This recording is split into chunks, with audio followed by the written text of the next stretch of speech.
Rádio Caractere, o seu podcast literário.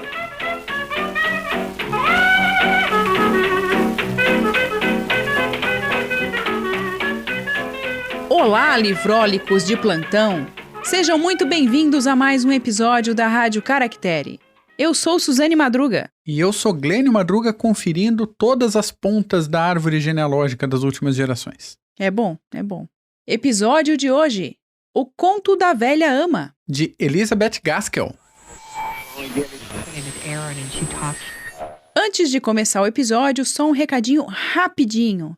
A partir de agora, a Rádio Caractere, que é o podcast da Caractere Books do nosso site, vai ser quinzenal.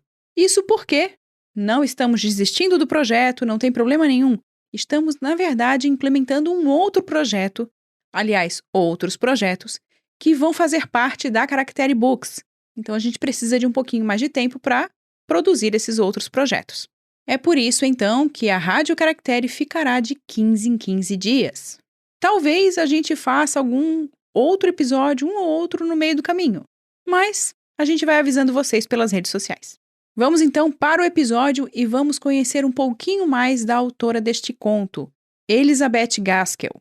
Elizabeth Cleghorn Gaskell foi uma escritora inglesa. Cleghorn. Olha. Nascida em 1810 e falecida em 1865.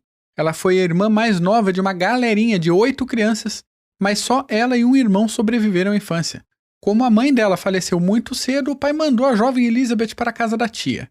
O irmão fez carreira na marinha mercante e desapareceu em 1827 durante uma viagem à Índia. Voltando à autora de hoje, que o assunto não é marinha mercante. Senão você se perde, eu né? me empolgo. Deixa falar de marinha, deixa falar de exército, deixa falar de aeronáutica, lá vai o Glenn. Ela cresceu com a presença de livros e era encorajada a ler os clássicos, tanto pelo pai quanto pelas tias, além de ela ser uma leitora assídua e assumida de Jane Austen. Aos 16 anos, ela saiu da escola e do interior, indo passar um tempo em Londres e em Edimburgo, e era conhecida já por ser uma jovem calma, gentil, com comportamento comedido e costumes que tinham aquele verniz da simplicidade rural inglesa. Olha que bonitinho. Em 1832, ela se casou com William Gaskell, e o jovem casal se mudou para Manchester, um dos grandes centros da Revolução Industrial. Digo isso por quê? Porque essa mudança se refletiu diretamente nos escritos de Elizabeth Gaskell, ambientados nessa questão de conflito de interesses entre o pessoal da indústria e os donos das indústrias e por aí vai. Enquanto a gente tem um escrito da amiga dela, né, no caso das amigas, porque ela era amiga da Charlotte Brontë, enquanto a gente tem na escrita das amigas algo mais do interior, características do interior, a gente tem nas obras da Elizabeth Gaskell uma diferenciação interessante a respeito de outros ambientes da Inglaterra vitoriana. Outros elementos que também influenciaram a escrita dela foram a maternidade, uma viagem que ela fez pela Alemanha e pela Bélgica, ela acabou incorporando vários elementos da literatura alemã na escrita dela também, e esse círculo de amizades que você comentou, que faziam parte, principalmente a Charlotte, mas a gente acredita que as outras irmãs Sim. também, mas tinha uma galerinha como o Dickens, que também teve uma influência interessante na escrita da Gaskell. Pensando nessa influência que coisas do dia a dia, coisas do cotidiano da Gaskell tiveram de importância na escrita dela, a gente pode pensar na dificuldade que hoje muitas vezes os escritores têm de produzir suas obras, que é pensar em coisas que conhecem, em atividades do cotidiano, a sua própria ambientação ou a ambientação para lugares que foram conhecer como visitantes ou estudantes, enfim. Então, muitas vezes a gente observa que, nossa, mas eu tenho dificuldades de escrever, nossa, mas eu não consigo pensar em uma produção, como é que eu vou produzir um romance, um conto, uma novela? Talvez, seguindo esse exemplo da Gaskell, partindo das próprias experiências. Seria algo bem interessante, porque ela faz isso, ela parte das suas experiências e constrói coisas assim de... Nossa, a narrativa dela é impressionante. Já que a gente falou da Charlotte, elas eram amigas muito próximas realmente e saiu aqui no Brasil há pouco tempo atrás uma biografia da Charlotte que foi escrita pela Gaskell. O original foi publicado em 1857 e foi escrito a pedido do Patrick Brontë, irmão da Charlotte, e, por consequência, das outras irmãs Bronte.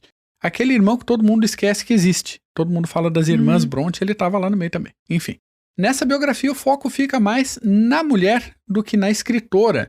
E desde a primeira publicação se fala que a biografia ficou nas qualidades e na construção de uma Charlotte simples, plena e de comportamento moralmente brilhante, ilibado, escondendo aí outros aspectos e relacionamentos que poderiam arranhar essa imagem da amiga.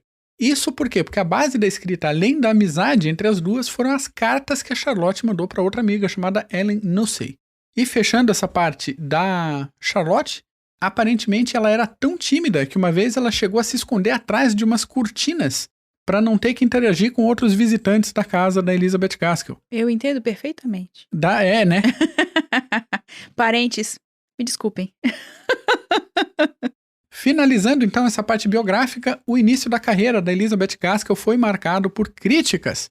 Dizia-se que ela ficava presa a assuntos femininos, a futilidades, e que faltava uma certa masculinidade necessária para tratar de certos assuntos sociais.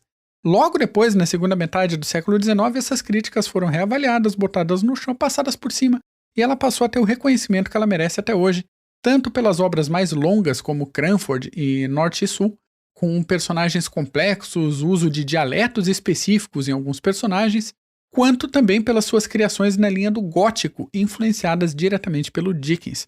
Até esse conto de hoje, a Gaskell estava meio se enrolando para finalizar e o Dickens deu uma prensa nela, falou, vai, termina logo desse negócio, vamos publicar isso daí. Segue reto, fia. Confia no seu trabalho, não é mesmo? E vamos botar isso na rua. Até mesmo porque a gente pode perceber o seguinte, crítica vai haver sempre. E muitas vezes as críticas que diminuem o trabalho dos outros é aquela que é feita por quem não produz nada. Inveja. Inveja é aquela coisa que vocês sabem muito bem do que a gente está falando. Mas seguindo, porque a gente está aqui para homenagear uma escritora da era vitoriana e também para conhecer um pouco mais do trabalho da Elizabeth Gaskell e discutir esse conto. Gente, que conto. Eu sei que muitas vezes, talvez eu me repita, mas eu li 5 contos nos últimos dias para escolher um deles. E esse ficou tão completo na minha cabeça que não tinha como não trazê-lo. O Conto da Velha Ama. A gente já começa agora a falar deste conto incrível. Trata-se de uma ama, pelo que a gente entende, com uma idade já avançada. A gente sabe que no século XIX, se você já tinha 40 anos, você já era velho. Então, não sabemos que idade que ela tem aqui, né? A personagem, a narradora da história. Assim, conservemos as proporções, tá, gente? Claro que tinha gente que vivia bem mais tempo, principalmente gente que tinha uma situação financeira mais interessante. Mas, no geral, assim, pessoal, 40, 40 e poucos... Considerando nutrição da população, a poluição, a gente sabe que estava se desenvolvendo o período da industrialização, né, de toda a Europa, e isso também dificultava na manutenção da saúde da população. Então, a gente tem aí uma senhora que a gente não sabe a idade, mas ela vai contar um pouquinho da sua trajetória junto da mãe das crianças para quem ela está contando a história. Então, ela está contando a história para algumas crianças, e essas crianças são filhas da senhora Rosamond. E quem conta a história é a senhorita Hester. Ela vai começar a contar uma história, e bem naquele tom de história de noite e que eram contadas naquele tom inglês, naquele tom escuro, naquele tom mais com aquela atmosfera de contos de terror, de horror, de coisas sobrenaturais e estranhas. E é assim que ela começa a contar a história, mas ela parte de quando ela conheceu a avó das crianças, porque ela foi encontrada através da escola. A Hester foi contratada para trabalhar com a mocinha que estava grávida, ou seja, a mãe da Rosamond, a mãe das crianças para quem ela está contando a história. Então ela está partindo lá de quando a mãe das crianças nem tinha nascido. E a partir desse ponto ela vai contando que em determinado momento ela começou a ter contato com aquela criança, porque quando era muito bebezinha não deixaram ela chegar perto.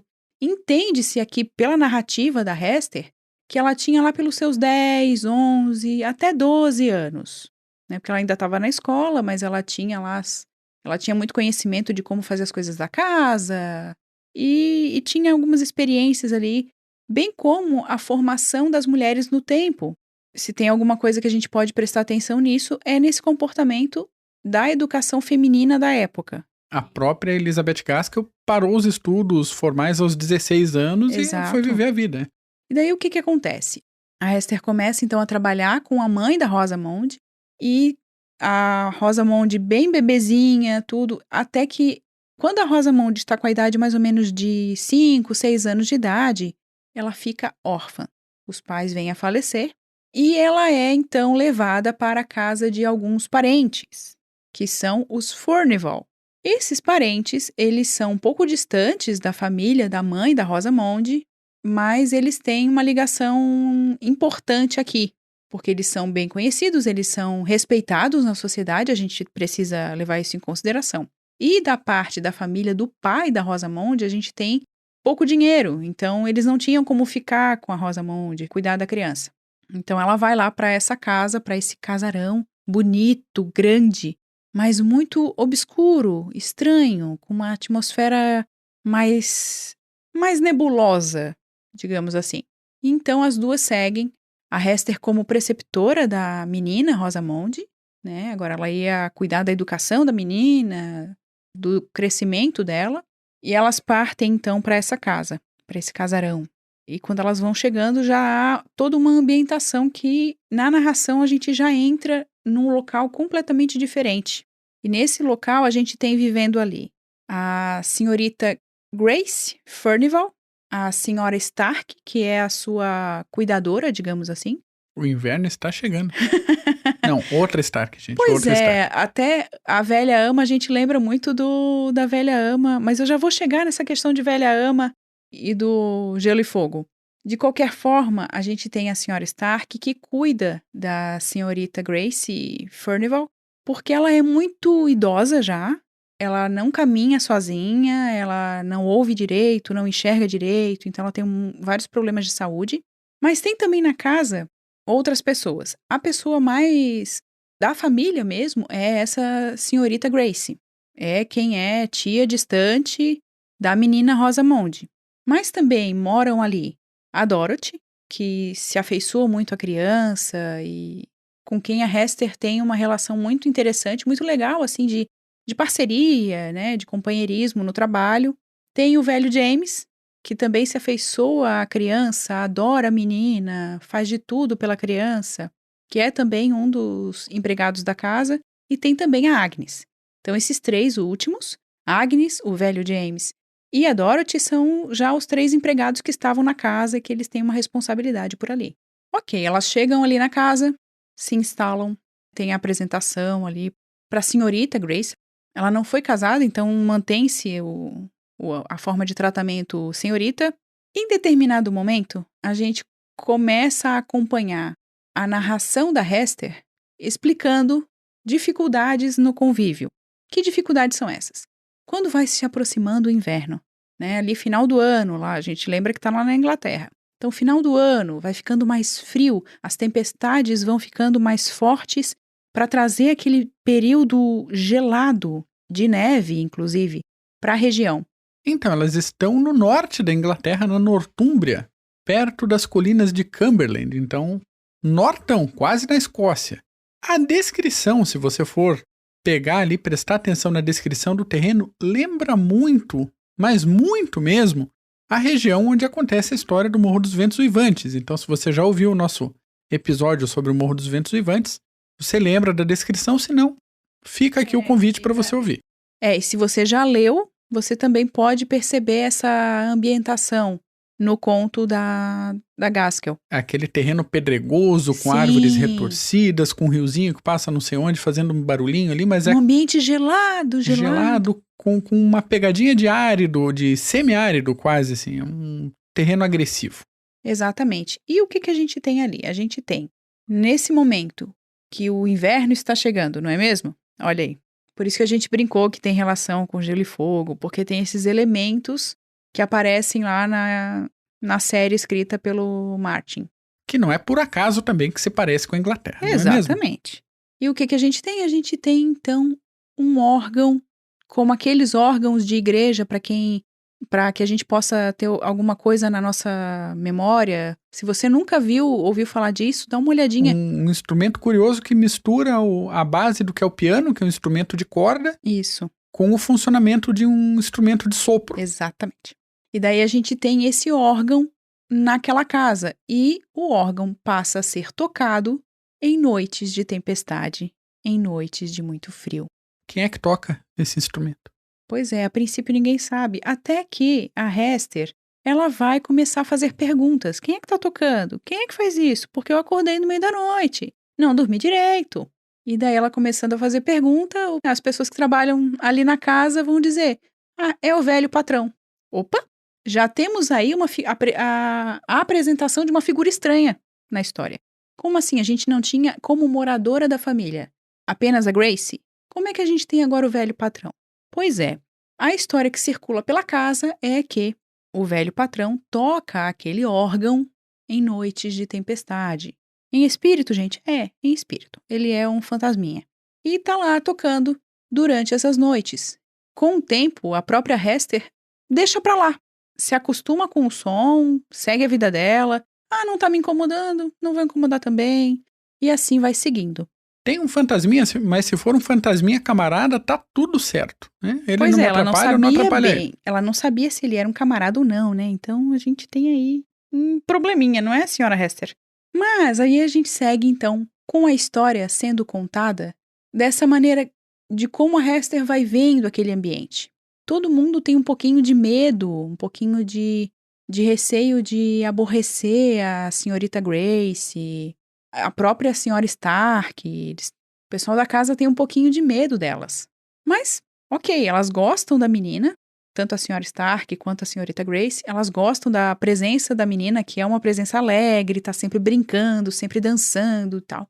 Em determinado momento da história, a gente tem um descuido da senhorita Hester, que vai para a igreja, deixa a menina em casa, e quando volta, a menina não está.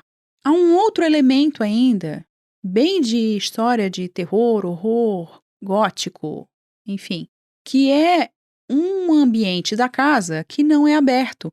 A ala leste. A tal da ala leste. Ninguém pode ir até lá. Ela é fechada, ela está trancada. Nesse momento que a menina desaparece, a Rosamond, que tem lá 5, 6 anos, a senhorita Hester, ela fica desesperada. Porque onde está essa menina? E daí ela começa a procurar pela casa inteira, só não consegue entrar naquela bendita ala leste. Até que ela resolve ir para o terreno da casa, onde ela vê alguns passos de criança. Pegadas no chão. E quando ela vê essas pegadas, ela vai acompanhando essas pegadas até que ela sobe um pouquinho a colina e lá ela encontra um pastor com uma criança vindo no colo. Uma criança desmaiada. E essa criança, é claro, é a Rosamond, desmaiada. Assim, no desespero, a Hester consegue salvar a Rosamond, leva para casa, aquece, faz a menina voltar. E quando a menina volta, ela pergunta pela amiguinha dela, que foi quem ela seguiu durante a sua ida até a colina. Ela quer saber o que aconteceu com a amiguinha dela. Porque a amiguinha dela estava com frio, a amiguinha dela estava no frio, na neve. Então ela precisa saber. A partir desse momento a gente para de falar do conto para quem não quer saber o final. E eu só posso dizer o seguinte para você. O final é impressionante. Porque outras facetas dessa família, da família Furnival, vão aparecer. E vão fazer a gente ficar assim, o quê? Como assim? Porque é babado, treta de família. É um eita atrás do outro, até o finalzinho. Considerações gerais. Sim, antes de a gente ir para a segunda parte, que é para quem quer saber o final do conto. Momento Doritos, daqui a pouco. Exatamente.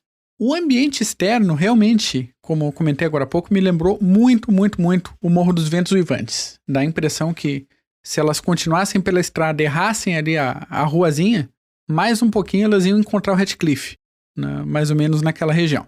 A estranheza é uma coisa que acompanha a gente e acompanha elas nessa ida para a mansão. Porque quando esse tio da Rosamond vem levar a preceptora e a Rosamond para morar com elas acham que é isso. Elas vão para um casarão para morar junto com a família, com esse senhor, Furnival. Que seria um lugar que tem espaço. E elas descobrem que não, elas vão pra outro lugar, vão pra um casarão que tá meio com cara de abandonado, tem gente morando, mas ele tá meio decadente já. Então a gente tem todos os elementos, todos os checks, assim, a gente tem segredo de família, ok, a gente tem um órgão, tipo um órgão de igreja tocando, ok. A gente tem fantasminha, ok, a gente tem uma mansão decadente, ok, tem todos os elementos para ser uma história legal. O ambiente externo é esse ambiente ameaçador, que já te dá aquela dica, assim, se a parte de dentro não é Vai dar convidativa, não adianta correr, não adianta fugir. Vai dar ruim de qualquer jeito. É um ambiente descrito como esse ambiente frio e cinzento, que são características da morte.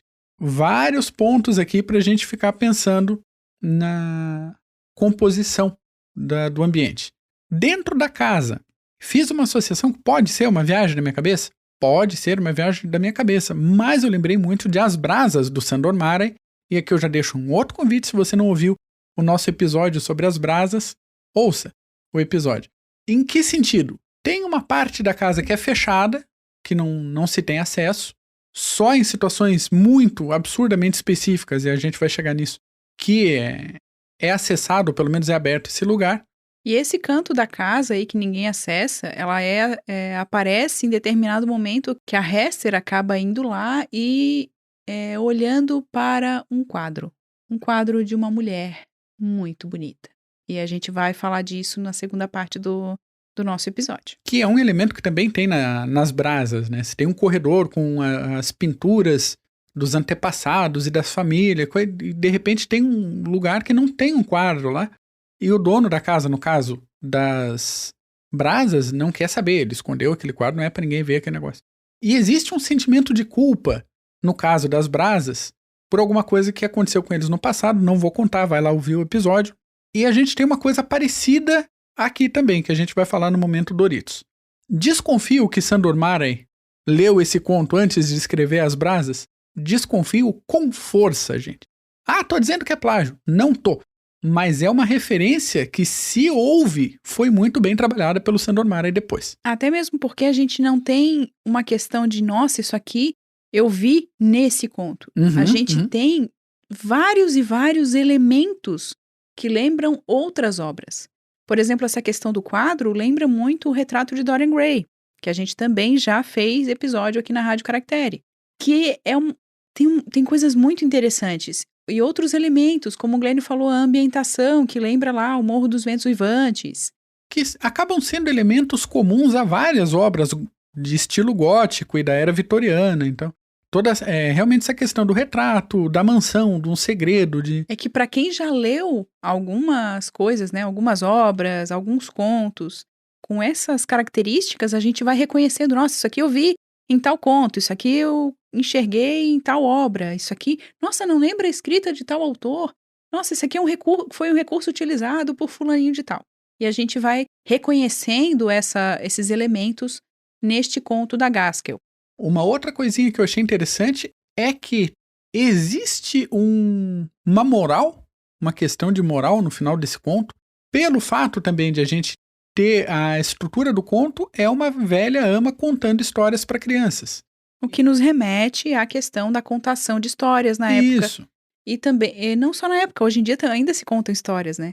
Mas também remete a essa contação de histórias, a questão da história oral, das historietas. Ah, porque na família tal aconteceu tal isso. E isso é contado em determinado momento para crianças, principalmente antes de dormir ou na frente da lareira. Principalmente nessa época de inverno, que o clima já está todo mais escuro, e contar histórias de terror e... Era um modo de juntar as pessoas, né? Alguém contar a história, então ali em volta de um foguinho para aquecer o povo. Numa época sem Netflix e sem... Em um lugar muito frio. Afins, não é mesmo? E toda essa questão da ama, que a ama está contando uma história sobre os antepassados da criança. A ama faz a figura da Hester, né? Faz a gente lembrar da velha ama da série de livros do Martin, que é a Crônicas de Gelo e Fogo. Aquela ama que contava as histórias de tempos passados ou de tempos futuros para o Bran, né, da família Stark. Olha aí a família Stark, por isso que a gente brincou que a senhora Stark está aqui presente no conto.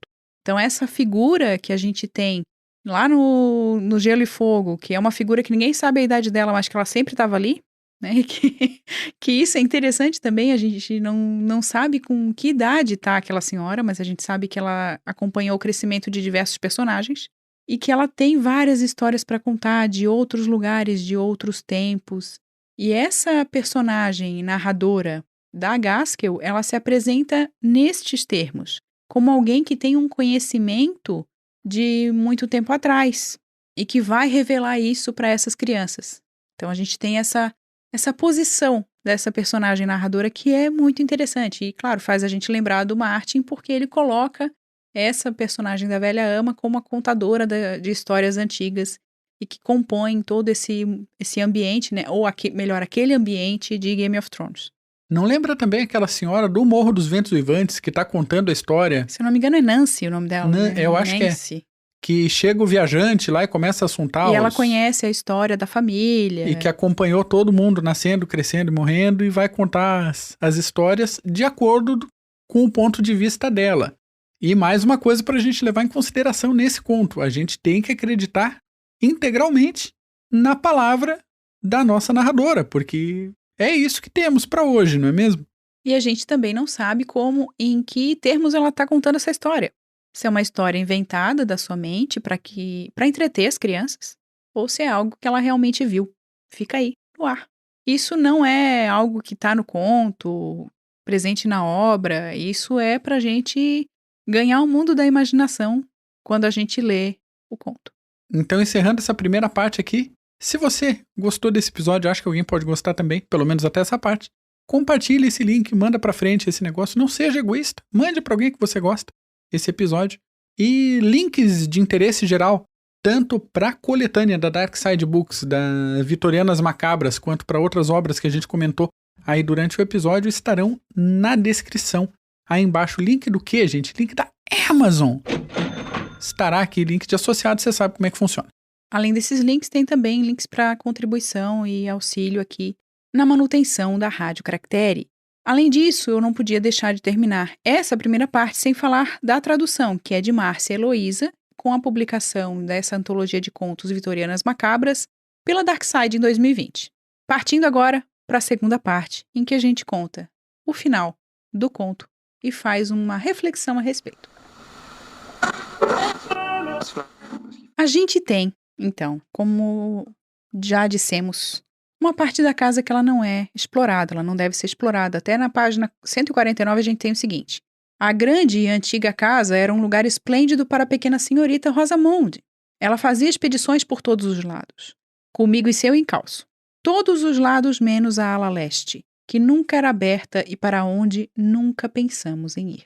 Lembrando que em determinado momento, a Hester vai até uma sala da casa que tem alguns quadros e um quadro com uma mulher muito bonita e que ela diz então para Dorothy, com quem ela tem ali aquela amizade que assim que ela chegou as duas se afeiçoaram uma à outra e ela pergunta, nossa, quem é essa mulher tão bonita? E a Dorothy vai dizer, essa daí é a Grace, é a senhorita Grace. Senhorita Grace? É, a senhorita Grace Furnival. Nossa, mas quem olha para ela hoje não vai reconhecer essa mulher bonita desse quadro. Olha aí a questão do Dorian Gray, que a gente, quando lê o Dorian Gray, a gente se relaciona com esse quadro. E daí a Dorothy vai dizer o seguinte ainda, olha, tem o quadro, é porque você nunca viu o quadro da irmã dela, que era mais bonita, que era a senhorita Mould. E daí a Dorothy mostra o quadro dessa senhorita Mould, que realmente é uma mulher linda, segundo a narração da Hester, e que traz no olhar, com mais força do que a própria Grace, um orgulho muito forte. Um olhar, assim, eu sei que eu sou bonita, sabe? Aquele olhar assim, eu sou boa, tá? Eu sei o que eu tô fazendo, eu mando, desmando, ninguém se mete comigo. E é esse olhar super forte que a Mould tem nesse quadro. Com isso, vai passando ali a conversa e a Hester até esquece de perguntar o que aconteceu com a pessoinha, né? Com a senhorita Mould, porque quem sobrou da família? Só a senhorita Grace. E como a gente estava comentando antes, passando esse momento, não se fala mais no assunto na casa. Não se fala mais da senhorita Mold.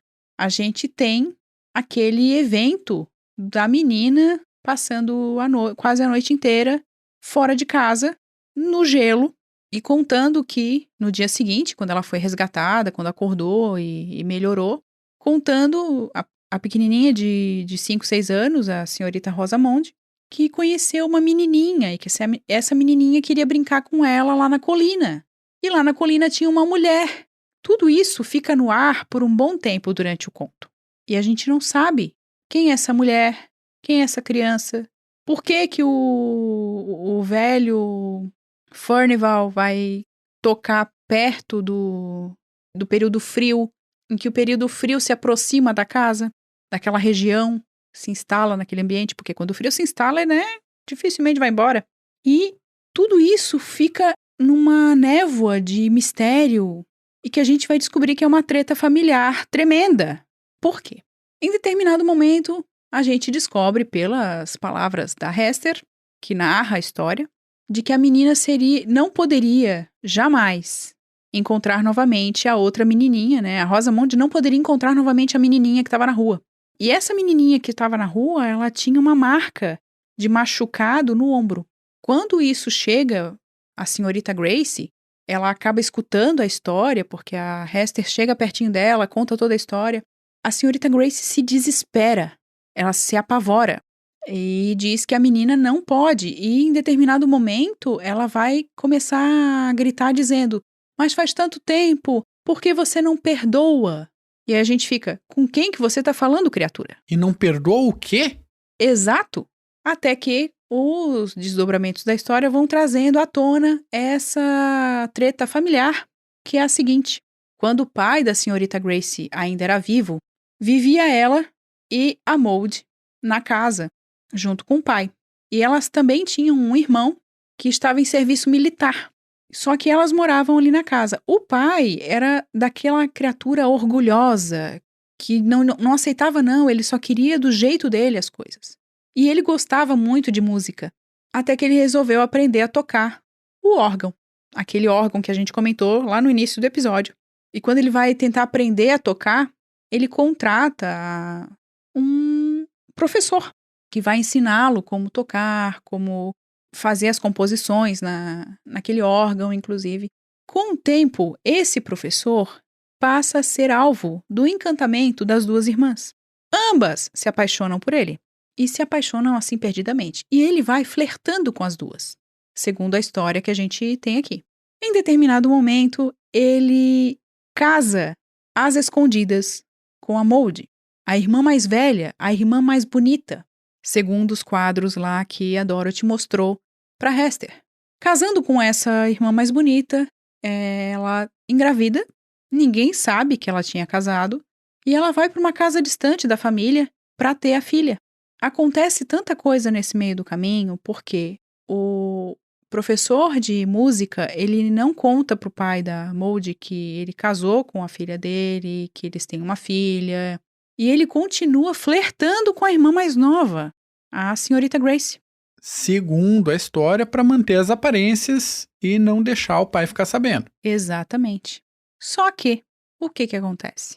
Aqueles sentimentos nobres. Sim, porque a família inteira é orgulhosa, de né? inveja, ciúme e afins. E isso complica, mas complica num jeito a relação de todo mundo ali, que o músico simplesmente acaba a paciência, a disposição dele para esse tipo de coisa e vai embora. Dá no pé. Não só acaba a paciência, ele também é bem covardezinho, Sim. Nada de se apresentar, olha, eu sou o pai do... né, eu sou casado com a sua filha. Ele aparentemente gostava de viver também, né? Então ele fez uma besteira, que foi o negócio de casar escondido com a Maud, foi covarde pra assumir. Pois agora. E deu no pé. Fugiu. Nesse caso discordamos, porque eu acho que ele devia ter assumido de qualquer maneira, morrendo ou não. Eu também acho, a gente não discorda. A gente não discorda nesse ponto. Mas o que acontece? Ele foge, e ao fugir, a Maud se vê numa situação muito difícil. Então ela volta pra casa, ela que tinha lá a casinha com a filha dela. Ela volta pra casa e em determinado momento ela traz a filha também, que ela esconde lá na ala leste Sabe a ala leste que está fechada durante toda a história? Pois é, era a ala onde a irmã Maud, da família Furnival, ficava com a filha. A senhora Stark, vocês lembram da senhora Stark? Do começo da narrativa? Pois é, ela começa a espionar, porque ela já trabalhava com a senhorita Grace na época, e ela começa a espionar a ala leste. E ao espionar a ala leste, ela descobre que a Maud tem uma filha. E para quem que elas vão contar, já que as duas não se suportam? Elas contam para o pai, o Lord Furnival, que já andava de bengala nessa época. Aí a gente tem o desenrolar de toda essa questão, porque em determinada noite, enquanto está todo mundo nervoso, enquanto o órgão não para de tocar e o vento está, assim, desesperador, né? O barulho do vento é desesperador. A senhorita Grace vai até a ala leste, levando todo mundo atrás dela. É um dos momentos do conto, assim, impressionantes, porque todo mundo fica assim, o que vai acontecer agora? E tudo o que aconteceu na noite em que a pequena, a filha da Maud e a Maud morrem, aparece na frente de todo mundo.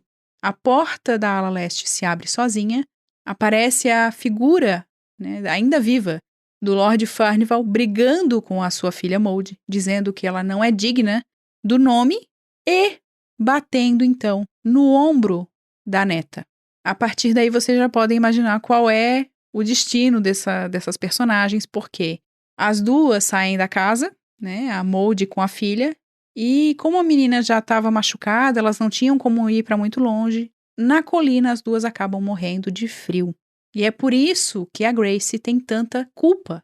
Inclusive, nessa visão que todos têm naquele momento, a própria Grace começa a instigar o pai a ficar contra a irmã, a fazer alguma coisa.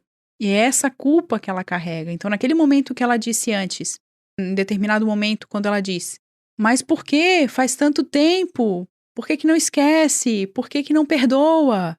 É sobre isso que ela está falando.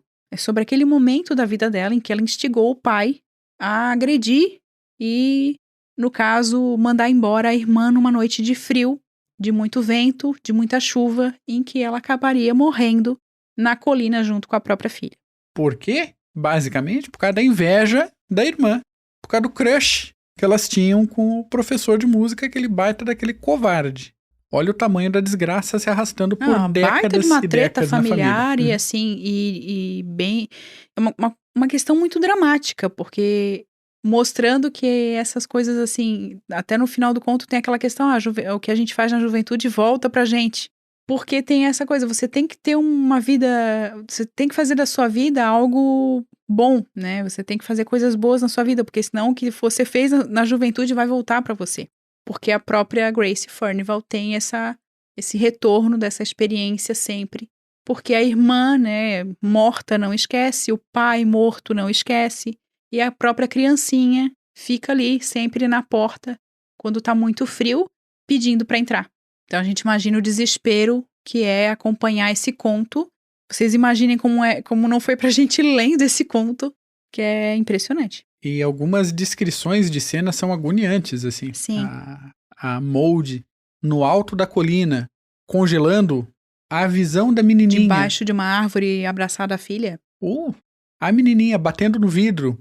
E daí a nossa narradora ali falando assim, engraçado que eu via ela mexendo a boca e chamando e batendo no vidro, só que eu não escutava nem a voz dela, nem o barulho dela batendo no vidro. A gente tem, na verdade, esses espectros que permanecem naquela casa depois de terem morrido, né? Depois que o tempo passou, eles ainda estão ali. E no mesmo período do ano em que tudo aconteceu, eles ainda voltam para aquele encontro e para aquela lembrança. É muito... É de ficar um tempão refletindo. Assim, é uma história que, gente, e muito boa. Muito bem escrita.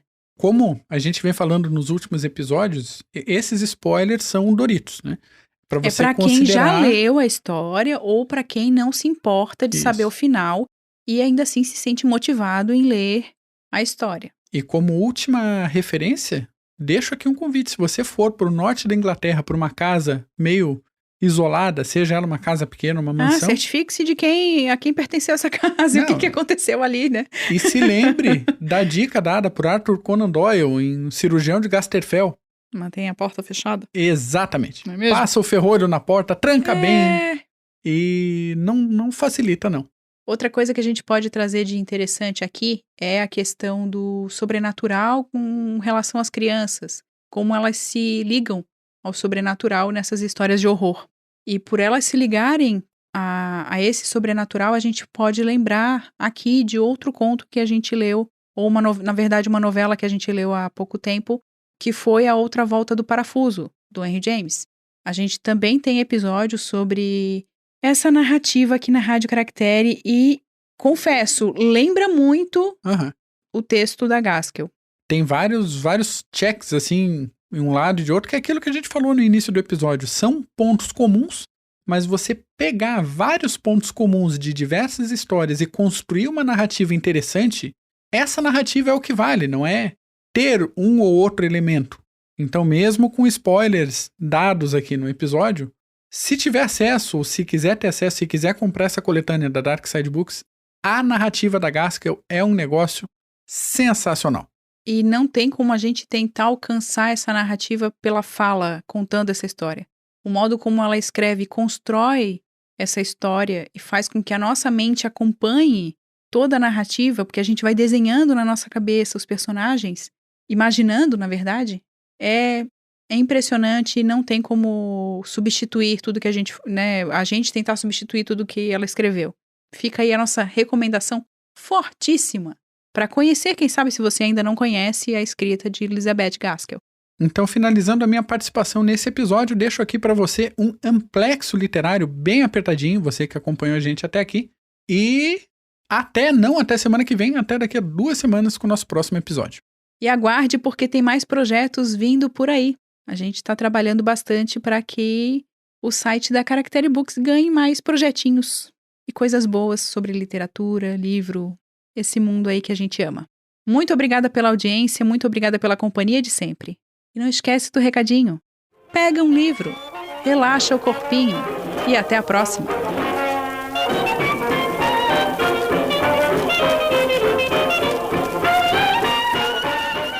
Você acabou de ouvir mais um episódio da Rádio Caractere. Entre em contato conosco. Links na descrição do episódio.